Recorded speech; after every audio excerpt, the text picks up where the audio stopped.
Hello everybody, welcome to ఇచ్చుముక్కు Telugu channel. మనం ప్రతిరోజు మన ఛానల్ ద్వారా నిఫ్టీ అండ్ బ్యాంక్ నిఫ్టీ చార్ట్ను అనాలిసిస్ చేస్తున్నాం based on option chain data ప్రకారం.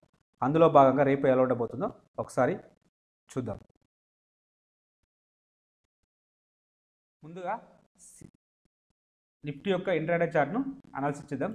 అనాలిసిస్ చేసినప్పుడు మనకు ఇక్కడ చూడండి, సో సిపిఆర్ విడ్త్ అనేది, సో ఇక్కడ నేను రెండు ఒకటేసారి యాడ్ చేస్తున్నాను, camera indicator and C P R ఇండికేటర్ని.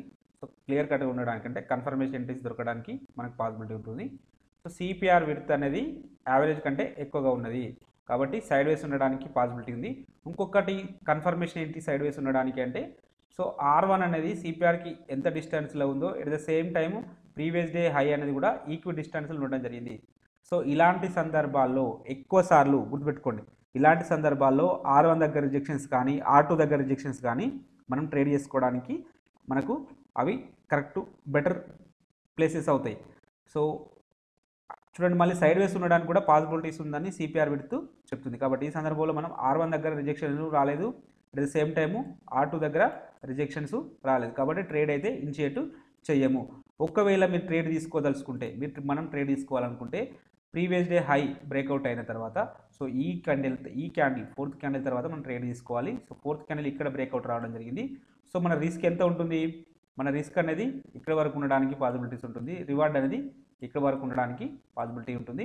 But reward అయితే అచీవ్ కాలేదు. సో ఇక్కడే సేమ్ ఇక్కడ కెమెరా ఇండికేటర్ని యాడ్ చేసినట్టయితే మనం ట్రేడ్ అనేది ఇనిషియేట్ చేయము. ఎందుకు కెమెరా ఇండికేటర్ని యాడ్ చేసినప్పుడు ట్రేడ్ ఇనిషియేట్ చేయమంటే, సో ప్రైస్ అనేది ఇది ఈ థిక్ డాటెడ్ లైన్స్ అనేది H4 అండ్ ఇది H3. సో ఈ సందర్భంలో మనం ట్రేడ్ ఇనిషియేట్ చేయము, ఎందుకంటే H4 పైన ఓపెన్ అయింది. H4 పైన ఓపెన్ అయినప్పుడు ఇంకా ఎక్కడి వరకు వెళ్తుందో క్లారిటీ అయితే ఉండదు. ఈ సందర్భంలో మనం ట్రేడ్ అయితే ఇనిషియేట్ చేయము. మరి ఒకవేళ వెళ్తే ఎక్కడానికి వెళ్ళడానికి పాసిబిలిటీ ఉంటుంది, H5 వరకు వెళ్ళడానికి మాత్రమే పాసిబిలిటీ ఉంటుంది. సో సిపిఆర్ విడ్త్ వైడ్గా ఉన్నది కాబట్టి H5 కంటే దాటి వెళ్ళకపోవడానికి పాసిబిలిటీ ఉంటుందని చెప్పి మనం ఒక అంచనాకైతే రావచ్చు. సో ఈ సందర్భంలో ట్రేడ్ అనేది నో ట్రేడ్. ఇక సప్లై డిమాండ్ జోన్స్ గురించి డిస్కషన్ చేసినట్టయితే, సో మనం ఇవ్వబడిన జోన్స్కి డిమాండ్ జోన్కి అయితే ప్రైస్ అనేది రాలేదు, గ్యాప్ అప్లో ఓపెన్ కావడం జరిగింది. సో గ్యాప్ అప్లో ఓపెన్ అయినప్పుడు మనం ఇక్కడ ఆల్రెడీ ఒక జోన్ ఇవ్వడం జరిగింది 15 పాయింట్స్ నియర్లీ. సో నేను చెప్పాను ఆల్రెడీ ఇది లెవెల్ ఓవర్ లెవెల్ ఉంది కాబట్టి కొంచెం జాగ్రత్తగా ఉండాలని చెప్పాము. సో ఆల్రెడీ ఓపెన్ అవ్వడే గ్యాప్ అప్లో ఓపెన్ అయింది, ఈ లెవెల్ బ్రేక్ చేసుకుంటూ పైన ఓపెన్ కావడం జరిగింది. సో ఈ సందర్భంలో మరి ఇది ఎలాగ మూవ్ అవుతుంది, సో ఈ సప్లై జోన్ కాస్త డిమాండ్ జోన్గా మారుతుంది. డిమాండ్ జోన్గా మారి మళ్ళీ ప్రైజెస్ ఈ లెవెల్కి వచ్చినప్పుడు రియాక్షన్స్ అంటే బై సైడ్ ఉండడానికి కూడా పాసిబిలిటీ ఉంటుంది. సో ఈ సందర్భంలో మనం ట్రేడ్ అనేది కన్ఫర్మేషన్ ఎంట్రీ అంటే బై సైడ్ వెళ్తే ఇక్కడ తీసుకోవాల్సిన అవసరం అయితే ఉంటుంది. సో మీ యొక్క స్టాప్ లాస్ అనేది ఇది అవుతుంది. సో ఈ సందర్భంలో దీనికి 1:2 టైం. మరి ఈ ట్రేడ్ తీసుకుంటామా, ఈ ట్రేడ్ అయితే తీసుకోము. ఎందుకు తీసుకోము, పైనే సప్లై జోన్ ఉంది. సో ఇది డిమాండ్ జోన్ అవుతుంది. సరే ఓకే, ఇది లెవెల్ అనేది ఫ్లిప్ జోన్గా మారింది, ఈ సప్లై జోన్ కాస్త డిమాండ్ జోన్గా మారింది. బట్ దాని వెనుకనే పైన ఇంకొక సప్లై జోన్ ఉంది కాబట్టి ఇలాంటి సందర్భంలో మనం ట్రేడ్ అయితే ఇనిషియేట్ చేయము. పోనీ ఇక్కడ ఏమైనా ఇక్కడ సరే ఓకే ఇక్కడ బై సైడ్ వెళ్ళాము, మరి సెల్ సైడ్ ఇక్కడ వెళ్దామా, వెళ్తే నెక్స్ట్ మరి డిమాండ్ జోన్ ఎక్కడ ఉంటుంది, నెక్స్ట్ డిమాండ్ జోన్ ఇక్కడే ఉంది కదా, నెక్స్ట్ డిమాండ్ జోన్ ఇక్కడే ఉంది కాబట్టి ఇక్కడ కూడా ట్రేడ్ అనేది ఇనిషియేట్ చేయము. సరే ఈ లెవెల్ ఓవర్ లెవెల్ పైన ఈ లెవెల్ దగ్గర మనం సెల్ సైడ్ వెళ్తే కన్ఫర్మేషన్ ఎంట్రీ సెల్ సైడ్ వెళ్తే, సో నెక్స్ట్ ఎక్కడి వరకు వెళ్ళడానికి పాసిబిలిటీ ఉంటుంది, సో ఇక్కడ వరకు రావడానికే పాసిబిలిటీ ఉంటుంది కదా. సో కాబట్టి అది మన రిస్క్ టు రివార్డ్ అనేది ఫేవర్గా ఉంటుందా, సో డెఫినెట్గా ఉండదు. కాబట్టి ఈ సప్లై జోన్స్ ప్రకారం కూడా ఈరోజు నో ట్రేడ్. సో మనకు రిస్క్ అనేది ఫేవర్గా లేదు కాబట్టి ట్రేడ్ తీసుకోకపోవడమే ఉత్తమం. ఇక రేపటి రోజున సప్లై జోన్స్ గురించి డిస్కషన్ చేసినట్టయితే, సప్లై జోన్స్ కానీ డిమాండ్ జోన్స్ కానీ డిస్కషన్ చేసినట్టయితే, సో ఇది ఆల్రెడీ జోన్ ఉంది, ఇంకా ఇక్కడికి రాలేదు ప్రైజెస్. సో ఈ సప్లై జోన్ను కంటిన్యూ చేద్దాం, ఈ సప్లై జోన్ను అలానే ఉంచుదాం. సో అలానే ఉంచినప్పుడు మేబీ ప్రైజెస్ అనేవి దీన్ని బ్రేక్ చేసుకుంటూ ముందుకెళ్తాయా లేదా రేపటి రోజున ఇక్కడ రిజెక్షన్స్ రావడానికి పాసిబిలిటీ ఉంటుందా, ఒకసారి వెయిట్ చేసి కన్ఫర్మేషన్ ఎంట్రీ తీసుకోవడానికి ప్లాన్ చేద్దాం. సో ఒకవేళ ఇన్ కేస్ ఇది బ్రేక్అవుట్ అయితే ఇక్కడ ఒక సప్లై జోన్ అయితే ఉండడం జరిగింది. కాబట్టి ఈ జోన్ కూడా మార్క్ చేసుకోండి. ఇది నియర్లీ 10 పాయింట్స్ ఉన్నది. సో ఇది 30 పాయింట్స్ ఉన్నది. కాబట్టి కొంచెం కన్ఫర్మేషన్ ఎంట్రీ తీసుకోవడానికి ప్లాన్ చేయండి. ఇక ఆప్షన్ చైన్ డాటాను పరిశీలిద్దాం. ఆప్షన్ చైన్ డాటాను పరిశీలించినప్పుడు హైయెస్ట్ ఓపెన్ ఇంట్రెస్ట్ అనేది ఇక్కడ ఉన్నది 16,000 దగ్గర ఉన్నది. సెకండ్ హైయెస్ట్ ఓపెన్ ఇంట్రెస్ట్ అనేది 16,300 దగ్గర ఉంది. థర్డ్ హైయెస్ట్ ఓపెన్ ఇంట్రెస్ట్ అనేది 16,100 దగ్గర ఉంది.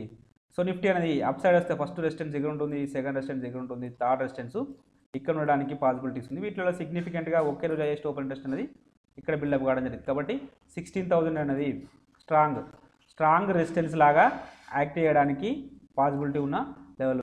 అలాగే ఓవరాల్ సినారీ మనం పరిశీలించినప్పుడు పర్టికులర్గా ఇక్కడ వరకు లాంగ్ బిల్డప్ జరిగింది, ఇక్కడ నుంచి ఇటు షార్ట్ బిల్డప్ జరిగింది.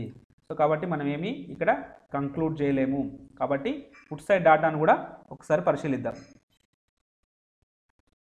ఇక పుట్ సైడ్ డాటాను పరిశీలించినట్టయితే హైయెస్ట్ ఓపెన్ ఇంట్రెస్ట్ అనేది 15,800 దగ్గర ఉంది. సెకండ్ హైయెస్ట్ ఓపెన్ ఇంట్రెస్ట్ అనేది 700 దగ్గర ఉండడం జరిగింది. థర్డ్ హైయెస్ట్ ఓపెన్ ఇంట్రెస్ట్ అనేది 500 దగ్గర ఉండడం జరిగింది. సో నిఫ్టీ అనేది డౌన్ సైడ్ వస్తే ఫస్ట్ సపోర్ట్ ఎక్కడ ఉంటుంది, సెకండ్ సపోర్ట్ ఎక్కడ ఉంటుంది, థర్డ్ సపోర్టు ఇక్కడ ఉండడానికి పాసిబిలిటీస్ ఉన్నది. వీటిలో సిగ్నిఫికెంట్గా ఒకే రోజు హైయెస్ట్ ఓపెన్ ఇంట్రెస్ట్ అనేది ఇక్కడ బిల్డప్ కావడం జరిగింది.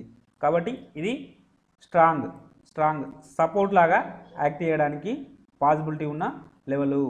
అలాగే ఓవరాల్ సినారియోని మనం పరిశీలించినప్పుడు చేంజ్ ఇన్ ఓపెన్ ఇంట్రెస్ట్ అనే కాలం ఇంక్రీజ్ అవుతూ ఉంది, ప్రైజెస్ అనేవి డౌన్ ఫాల్ వస్తున్నాయి. కాబట్టి షార్ట్ బిల్డప్ జరిగింది అంటే పుట్ సైడ్ షార్ట్ బిల్డప్ జరిగింది అంటే పాజిటివ్ ఉండడానికి పాసిబిలిటీ ఉన్నది.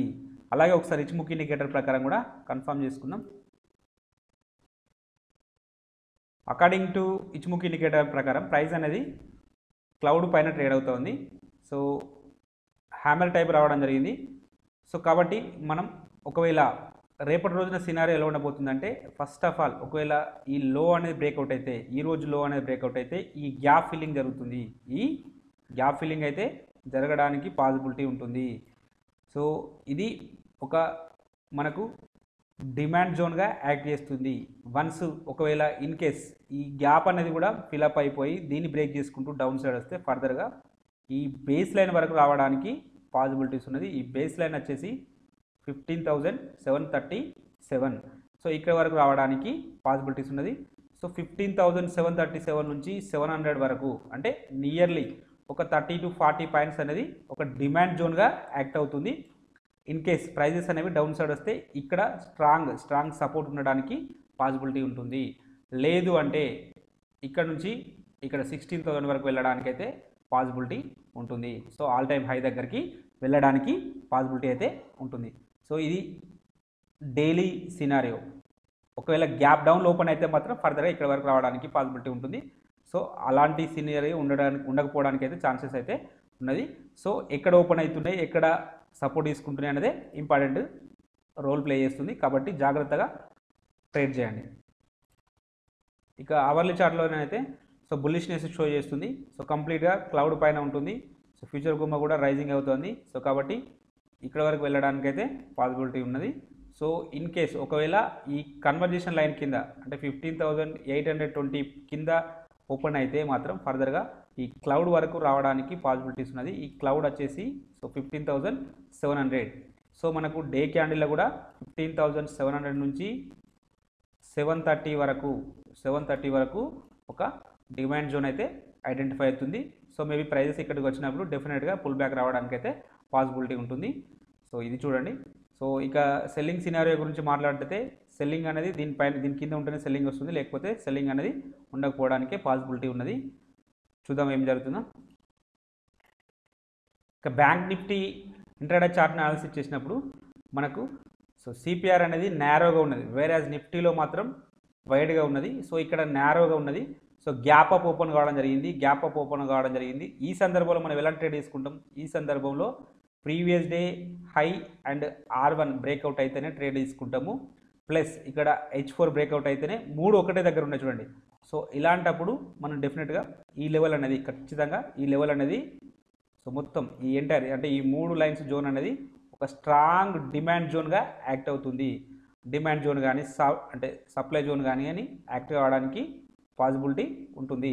ఎందుకంటే సో దీనిపైన ఉంటే ప్రైస్ బుల్లిష్, దీని కింద ఉంటే బేరిష్. చూడండి, సో సింపుల్గా ఇక్కడ బ్రేక్అవుట్ అయిన తర్వాత అంత అద్భుతంగా డౌన్ సైడ్ రావడం జరిగింది.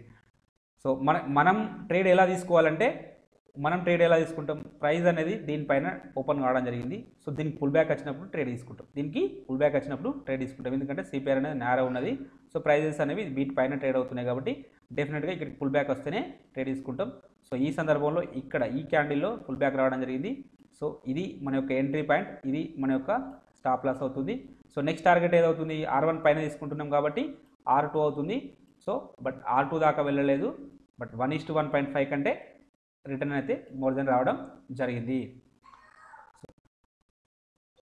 మళ్ళీ తర్వాత సిపిఆర్ కూడా రావడం జరిగింది చూడండి. సో ఈ సందర్భంలో ఇక్కడ సిపిఆర్ కూడా రావడం జరిగింది. సో సిపిఆర్కి వచ్చినప్పుడు, సిపిఆర్ పుల్ బ్యాక్ వచ్చినప్పుడు ఇక్కడ ఎంట్రీ పాయింట్ అవుతుంది. సో ఇది మన యొక్క నెక్స్ట్ టార్గెట్ ఇది అవుతుంది. సో ఇది క్యామరీల ప్రకారం, సిపిఆర్ ప్రకారం. ఇక క్యామరీల ప్రకారం అయితే ప్రైజెస్ అనేవి బిహైండ్ H4 పైన ఓపెన్ కావడం జరిగింది. H4 పైన ఓపెన్ అయినప్పుడు సో మనం ఎలాంటి ట్రేడ్ అయితే ఇనిషియేటివ్ చేయము. సో ఒకవేళ చేసినా కూడా సో నెక్స్ట్ టార్గెట్ అనేది H5 అవుతుంది, దగ్గర వరకు వెళ్ళి రిజెక్షన్స్ అయితే రావడం జరిగింది. ఇక సప్లై డిమాండ్ జోన్స్ గురించి డిస్కషన్ చేసినట్టయితే మనం ఏదైతే ఒక జోన్ ఇవ్వడం జరిగిందో ఆ జోన్కి వెళ్ళినప్పుడు ట్రేడ్ ఇనిషియేట్ కావడం జరిగింది. సో నేను ఏమని చెప్పాను, కన్ఫర్మేషన్ ఎంట్రీ తీసుకోమని చెప్పాను. ఎందుకు కన్ఫర్మేషన్ ఎంట్రీ అంటే చూడండి, ఇలా మీరు ఒకవేళ లిమిట్ ఆర్డర్ డైరెక్ట్ ఇక్కడే తీసుకున్నారనుకోండి, సింపుల్గా ఇక్కడ స్టాప్ లాస్ అనేది హిట్ కావడం జరిగింది. సో అందుకోసమే అనేది కన్ఫర్మేషన్ ఎంట్రీ తీసుకోవాలి. కన్ఫర్మేషన్ ఎంట్రీ తీసుకోవాలనుకున్నప్పుడు సో ప్రైస్ అనేది ఈ లెవెల్కి వచ్చి అక్కడ నుంచి డౌన్ సైడ్ రావాలి. అది పర్టికులర్ ఒక క్యాండిల్ అనేది మనకు బేరిష్ క్యాండిల్ రావాలి. సో చూడండి, ఈ క్యాండిల్ అనేది బేరిష్ క్యాండిల్ రావడం జరిగింది. సో ఇక్కడ ఎంట్రీ అవుతుంది. సో స్టాప్ లాస్ అనేది సో ఈ క్యాండిల్ యొక్క హై, లేదా మనకు ఇక్కడ సప్లై జోన్ ఉంది కాబట్టి ఏది ఎక్కువైతే అది తీసేసుకున్నప్పుడు సో ఇమీడియట్గా దీనికి 1:2 times within half an hour లోపల రావడం అయితే జరిగింది. మీరు ఇంకా వెయిట్ చేస్తే ఇంకా ఎక్కువనే రావడం జరిగింది. సో ఇలా మనం ఈ జోన్ను ఎప్పుడో డ్రా చేయడం జరిగింది. 27th రోజు డ్రా చేయడం జరిగింది. 27th రోజు డ్రా చేసిన జోను 2nd ఆగస్ట్ రోజు రావడం అయితే జరిగింది. సో ఇలా జోన్స్ డ్రా చేసి పెట్టేసేయండి. సో అది ఎప్పుడైనా రావచ్చు. సో అక్కడ మనకు ఒక జోన్ ఉంటే సో ప్రైజెస్ అనేవి ఇక్కడ రివర్స్ రావడానికి పాసిబిలిటీ ఉంటుందని చెప్పి మనకైతే ఒక క్లారిటీ వస్తుంది.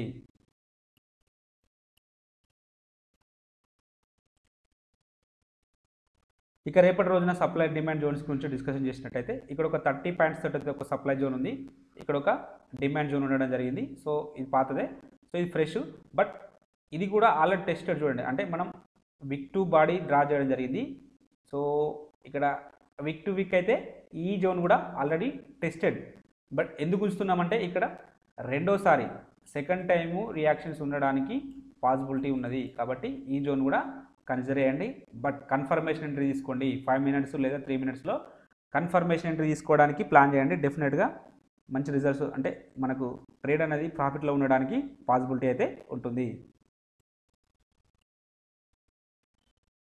ఇక బ్యాంక్ నిఫ్టీ యొక్క ఆప్షన్ చైన్ డేటాను పరిశీలించినట్టయితే హైయెస్ట్ ఓపెన్ ఇంట్రెస్ట్ అనేది 35 దగ్గర ఉన్నది.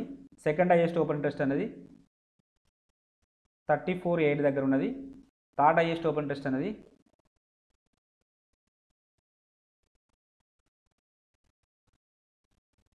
36,000 దగ్గర ఉండడం జరిగింది. సో బ్యాంక్ నిఫ్టీ అనేది అప్ సైడ్ వస్తే ఫస్ట్ రెసిస్టెన్స్ ఇక్కడ ఉంటుంది, సెకండ్ రెసిస్టెన్స్ ఇక్కడ ఉంటుంది, థర్డ్ రెసిస్టెన్స్ ఇక్కడ ఉండడానికి పాసిబిలిటీ ఉన్నది.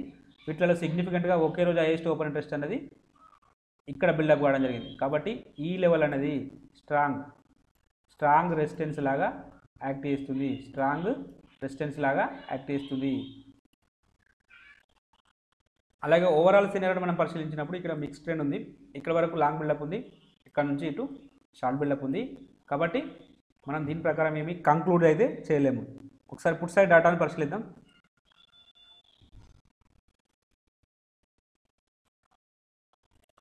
పుట్ సైడ్లో హైయెస్ట్ ఓపెన్ ఇంట్రెస్ట్ అనేది 34.5 దగ్గర ఉన్నది. సెకండ్ హైయెస్ట్ ఓపెన్ ఇంట్రెస్ట్ అనేది 34 దగ్గర ఉన్నది. థర్డ్ హైయెస్ట్ ఓపెన్ ఇంట్రెస్ట్ అనేది ఇక్కడ ఉంది, 34,700 దగ్గర ఉంది. సో బ్యాంక్ నిఫ్టీ అనేది డౌన్ సైడ్ వస్తే ఫస్ట్ సపోర్ట్ ఇక్కడ ఉంటుంది, సెకండ్ సపోర్ట్ ఇక్కడ ఉంటుంది, థర్డ్ సపోర్టు ఇక్కడ ఉండడానికి పాసిబిలిటీ ఉంది. వీటిలో సిగ్నిఫికెంట్గా ఒక్కరోజు హైయెస్ట్ ఓపెన్ ఇంట్రెస్ట్ అనేది ఇక్కడ బిల్డప్ కావడం జరిగింది. కాబట్టి ఈ లెవెల్ అనేది స్ట్రాంగ్ సపోర్ట్ లాగా యాక్ట్ చేస్తుంది, స్ట్రాంగ్ సపోర్ట్ లాగా యాక్ట్ చేస్తుంది. అలాగే ఓవరాల్ సినారియోని మనం పరిశీలించినప్పుడు చేంజ్ ఇన్ ఓపెన్ ఇంట్రెస్ట్ అనే కాలం ఇంక్రీజ్ అవుతూ ఉంది, ప్రైజెస్ అనేవి డౌన్ఫాల్ వస్తున్నాయి. కాబట్టి షార్ట్ బిల్డప్ జరిగింది. షార్ట్ బిల్డప్ జరిగింది అంటే పుట్ సైడ్ షార్ట్ బిల్డప్ జరిగింది అంటే పాజిటివ్ ఉండడానికి పాసిబిలిటీ ఉంటుంది. ఒకసారి ఇచ్చుముఖి ఇండికేటర్ ప్రకారం కూడా కన్ఫర్మేషన్ చేసుకుందాం. అకార్డింగ్ టు ఇచ్చుముఖి ఇండికేటర్ ప్రకారం ప్రైస్ అనేది విత్ ఇన్ ద క్లౌడ్లో ట్రేడ్ అవుతుంది. క్లౌడ్లో ట్రేడ్ ఉన్నప్పుడు న్యూట్రల్గా ఉండడానికి పాసిబిలిటీ ఉంది, బట్ బేస్ లైన్ కింద ఉంటుంది. బేస్ లైన్ కింద ఉంటే అంటే సమ్వాట్ బెరిష్నెస్ ఉండడానికి పాసిబిలిటీ ఉంటుంది. చూడండి ఇక్కడ 35,050 అనేది స్ట్రాంగ్ రెసిస్టెన్స్ లాగా యాక్ట్ చేస్తుంది. సో ప్రైస్ అనేది రేపటి రోజున ఒకవేళ ఇక్కడ ఓపెన్ అయితే ఫర్దర్గా ఇక్కడ వరకు వచ్చేసి మళ్ళీ డౌన్ఫాల్ రావడానికి అయితే పాసిబిలిటీ ఉంటుంది. సో 35,000 పైన ట్రేడ్ అయితేనే ఫర్దర్గా బుల్లిష్నెస్ అనేది బ్యాంక్ నిఫ్టీలో ఉంటుంది, లేకపోతే ఉండదు. ఇక్కడ ఫ్యూచర్ కూమా కూడా చూడండి. సో ఇది స్క్వీజ్ అవుతుంటుంది. కాబట్టి మేబీ ఇది ఇలా డౌన్ సైడ్ వచ్చింది అనుకోండి, ఇలా డౌన్ సైడ్ వచ్చి ఇది ఇలా ఫ్లాట్గా మూవ్ అయితే సో ఫ్యూచర్ కూమో ఇది బేరిష్నెస్గా మారుతుంది.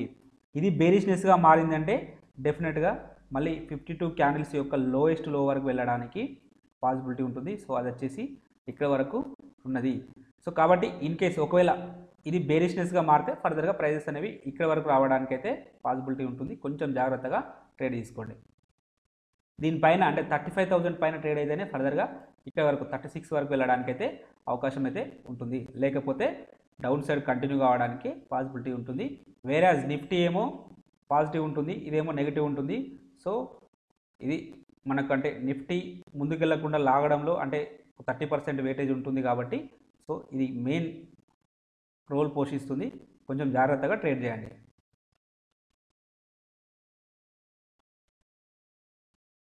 ఇక అవర్లీ చార్ట్లో చూసినట్టయితే ప్రైస్ అనేది నిన్నటి రోజున డిస్కషన్ చేయడం జరిగింది. ప్రైస్ అనేది ఈ కన్వర్జేషన్ లైన్ పైన ఓపెన్ అయితే ఫర్దర్గా అంటే క్లౌడ్ వరకు వెళ్ళడానికి పాసిబిలిటీ ఉంటుందని చెప్పడం జరిగింది. ఎగ్జాక్ట్గా క్లౌడ్ వరకు వెళ్ళి అక్కడ నుంచి రిజెక్షన్స్ అయితే రావడం జరిగింది. సో రేపటి రోజున ఎలా ఉండడానికి పాసిబిలిటీ ఉంటుందంటే ప్రైస్ అనేది ఒకవేళ ఈ క్లౌడ్లో ఇక్కడ ఉన్నంతసేపు మళ్ళీ ఇక్కడ వరకు వెళ్ళడానికి ఇక్కడ 35,000 వరకు వెళ్ళి మళ్ళీ ఇలా రావడానికి పాసిబిలిటీ ఉంటుంది. లేదు ఒకవేళ ప్రైస్ అనేది ఇక్కడికి వచ్చిన తర్వాత అంటే 4th రోజు మాత్రం డెఫినెట్గా ప్రైస్ అనేది ఇక్కడే ఉంటే మాత్రం డెఫినెట్గా బుల్లిష్నెస్ అయితే ఉండడానికి పాసిబిలిటీ ఉంటుంది. లేదు రేపటి రోజున ప్రైస్ అనేది ఈ లెవెల్ను అంటే కన్వర్జేషన్ లైన్ను ఈ 34,700 అనే లెవెల్ను బ్రేక్ చేసుకుంటూ కిందికి వచ్చింది అనుకోండి, డెఫినెట్గా ఇక్కడ వరకు రావడానికైతే పాసిబిలిటీ ఉంటుంది. 34,300 వరకు రావడానికి పాసిబిలిటీ ఉంటుంది. కాబట్టి ఈ లెవెల్ను జాగ్రత్తగా మార్క్ చేసుకోండి. అంటే ప్రైస్ అనేది అవర్లీ చార్ట్లో ఎక్కడ మూవ్ అవుతుంది, with in the cloud move అవుతుందా, క్లౌడ్లో అంటే క్లౌడ్ బయట మూవ్ అవుతుంది అనేది మీరు చెక్ చేసుకోవాలి. చెక్ చేసుకుంటే డెఫినెట్గా మనకు అంటే ఎక్కడ ఎంట్రీ తీసుకోవాలి, ఎక్కడ ఎగ్జిట్ కావాలని చెప్పి మనకు ఒక క్లారిటీ వస్తుంది. ఈవెన్ మీరు సిపిఆర్ వాడుతున్నప్పటికీ కూడా సో ఇచ్చుముఖి ఇండికేటర్ను యూజ్ చేయండి. అవర్లీ టైం ఫ్రేమ్లో పర్టికులర్గా అవర్లీ టైం ఫ్రేమ్లో యూజ్ చేయండి. మీకు డెఫినెట్గా గుడ్ రిజల్ట్స్ ఉండడానికి పాసిబిలిటీ ఉన్నది.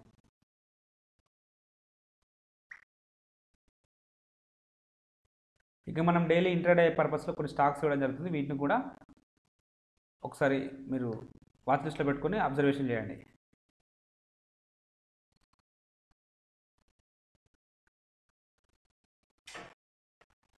మీకు ఈ కంటెంట్ నచ్చినట్టయితే తప్పక లైక్ చేస్తూ షేర్ చేయగలరు, అలాగే సబ్స్క్రైబ్ చేసుకోగలరు. Thank you everybody.